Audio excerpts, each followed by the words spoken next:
একটু? আমাকে তোমার পছন্দ হয়,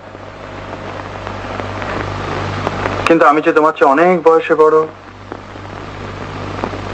আচ্ছা, তোমার আর কত সম্বন্ধ হয়নি? হয়েছিল তো। আপনাদের গায়ে কালিদাস মুখোর্জীকে জানেন? তার ছোট ছেলে বিয়ে পাশ করেছে, বয়সে কেবল আমার চেয়ে একটুখানি বড়।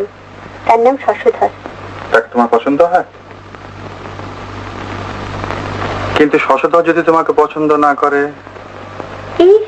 তাই বই কি, আমাদের বাড়ির সামনের দিকে কেবল আনাগোনা করতো, আর রাঙা দিদিমা ঠাট্টা করে বলতেন সে কেবল আমারই জন্যে। তাহলে বিয়েটা হলো না কেন? ওরা যে 1000 টাকা নগদ আর 1000 টাকা গয়না চাইলে, আরো কন্যা 500 টাকা খরচ হবে। বলুন, ওরা বড় লোক, অনেক টাকা ওদের, কেনই বা চাইবে না? আমার মা গিয়ে কত হাতে পায়ে ধরলে ওদের, কিন্তু কিছুতেই শুনলে না। শশধর কিছু বললো না?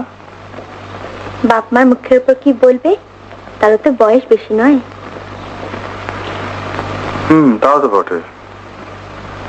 কিন্তু শশধরের বিয়ে কি হয়ে গেছে? না, এখনো হয়নি, শুনেছি মেয়ে খুঁজছে। আচ্ছা ধরো তাদের বাড়িতে তোমার বিয়ে হলো, কিন্তু তারা যদি তোমাকে ভালো না বাসে? আমাকে কেন ভালোবাসবে না?